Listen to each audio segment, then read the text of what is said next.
मैं समझता हूं कि एक बहुत ही ऐतिहासिक फैसला है जब ये संशोधन लाया गया था, रिप्रेजेंटेशन ऑफ पीपल एक्ट में संशोधन लाया गया था और इनकम टैक्स एक्ट में संशोधन लाया गया था, कंपनीज एक्ट में संशोधन लाया गया था। इस नजरिए से लाया गया था कि इसके द्वारा जो बड़े बड़े उद्योगपति हैं वो निश्चित रूप से पैसा भाजपा को देंगे। किसने कितना पैसा दिया और किसको कितना फायदा हुआ ये भी साफ जाहिर हो जाएगा। ये तो मैं समझता हूं कि सबसे बड़ा स्कैम है। मोदी जी हमेशा कहते रहे हैं कि कहां है स्कैम, वो बीजेपी के खिलाफ, तो ये साबित हो गया। मैं समझता हूं कि एक बहुत ही ऐतिहासिक फैसला है। आपको याद होगा कि जब ये संशोधन लाया गया था, रिप्रेजेंटेशन ऑफ पीपल एक्ट में संशोधन लाया गया था और इनकम टैक्स एक्ट में संशोधन लाया गया था, कंपनीज एक्ट में संशोधन लाया गया था। इस नजरिए से लाया गया था कि इसके द्वारा जो बड़े बड़े उद्योगपति हैं वो निश्चित रूप से पैसा भाजपा को देंगे, क्योंकि भाजपा की सरकार थी। तो ये मेरे दोस्त लेट अरुण जेटली जी का ब्रेन चाइल्ड था और इसका नाम रखा था इलेक्ट्रल बॉन्ड स्कीम।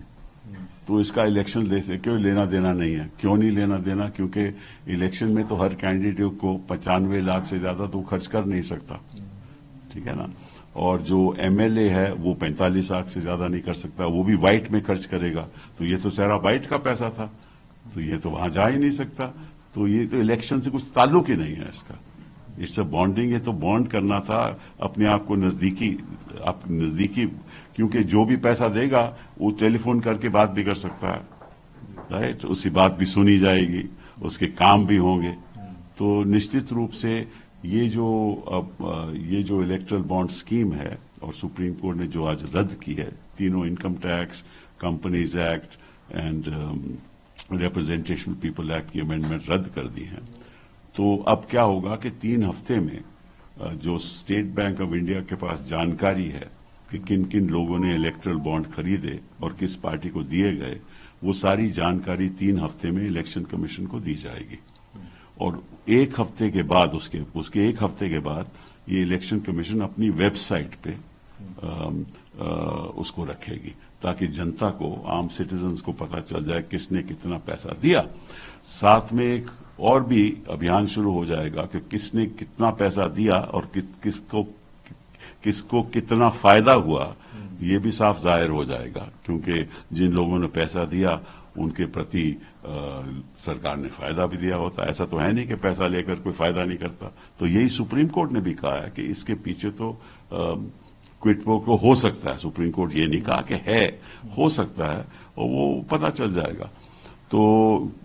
तो मैं समझता हूं कि बहुत ऐतिहासिक फैसला है और मैं सब राजनीतिक दलों से आग्रह करूंगा कि इसको एक राष्ट्रीय अभियान, राष्ट्रीय मूवमेंट के द्वारा इलेक्शन में बताया जाए देश की जनता को कि किस तरीके से बीजेपी ने, ये तो मैं समझता हूं कि सबसे बड़ा स्कैम है।